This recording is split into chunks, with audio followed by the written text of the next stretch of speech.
Today, we'll be taking a look at UFO sightings and encounters in Africa. Africa is the cradle of civilization. It's where most people believe humans evolved and began to spread out across the world. With a long history, the African continent holds many secrets.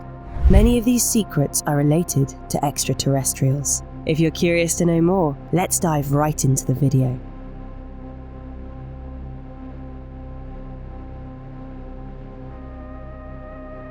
First up, we have the case of a strange aircraft spotted in 1914. From August to September of that year, thousands of South Africans across the country observed this aircraft. They believed it to be a nighttime monoplane. The aircraft had its headlights on constantly and performed sophisticated maneuvers. This first took place during the First World War. It was in the weeks leading up to the Southwest Africa campaign. Many suspected a hostile German monoplane on a possible spy or bombing mission, but others were convinced that it was of extraterrestrial origin. No German authorities ever confirmed the existence of this plane, even years after the war. It's also strange that the plane was performing seemingly implausible maneuvers. And why would a spy plane be so conspicuous? No theories were ever confirmed. Until today, nobody knows the answer. Its destination and the identity of its pilot also remain a mystery.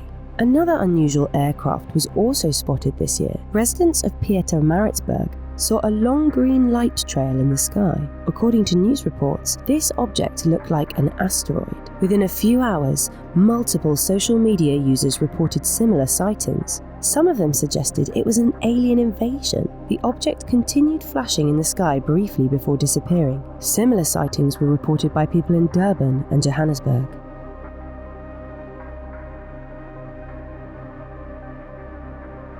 In 1994, 60 children at a school in Zimbabwe encountered aliens. They claimed these aliens descended from a UFO and had large eyes. The story begins with reports of explosions in the sky across the region. The explosions could be seen as far away as Zambia and Botswana too. Astronomers stated that these explosions were caused by a meteor shower. There was something strange about the meteor shower though. Many eyewitnesses say a capsule-like fireball emerged. It was trailing fire and flanked by two smaller capsules. Following that, numerous reports of alien sightings began to pop up. A young boy and his mother reported spotting aliens in daylight before the aliens disappeared. It was right over our heads practically. A trucker also had an encounter with strange beings on the road at night. Then, on September 16th, a representative of Ariel Primary School called in. The representative insisted that her students had encountered aliens. The story states that Ariel's students were playing outside. They spotted disc-shaped objects in the sky. There were 3 or 4 of these objects. The objects flew in along the power lines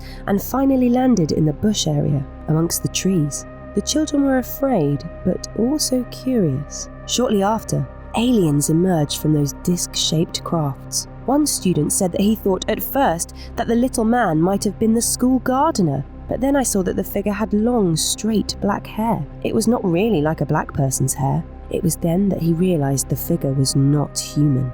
Another student, Guy G, described the aliens in detail. He could see the little man, about 1 meter tall, was dressed in a black, shiny suit. It had long black hair and eyes which seemed lower on the cheek than our eyes. The alien's eyes were large and elongated. Its mouth was just a slit, and the ears were hardly discernible. Some of the children also thought the beings were Zwik-Wambo or Tokoloshes, evil goblins in local African folklore. These children burst into tears, fearing they would be eaten. When the students reported their alien sighting to the teachers, they were met with disbelief. The teachers dismissed their stories and told them to keep quiet. Classes resumed as normal afterward. But the next day, the school received a bunch of calls from parents. The parents wanted to know why their kids were spooked. Eventually, the sheer number of calls started freaking the teachers out too. That's when they called a local UFO expert named Cynthia Hind to extract info from the witnesses. Hind recorded this encounter as Case 96. She described it as one of the most exciting UFO stories of this or any year.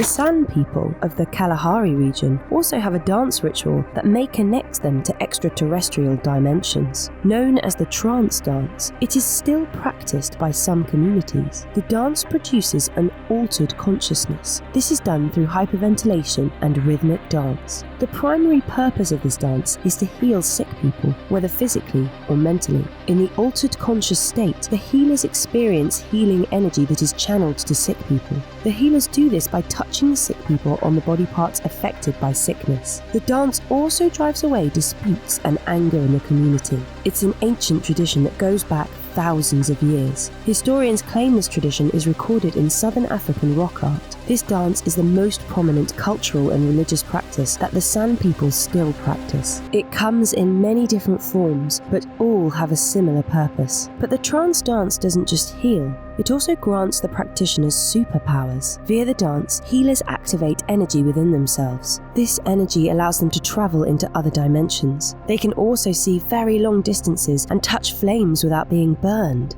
Could they be accessing the energies of an alien dimension? Maybe aliens left this ritual behind as a way to contact them.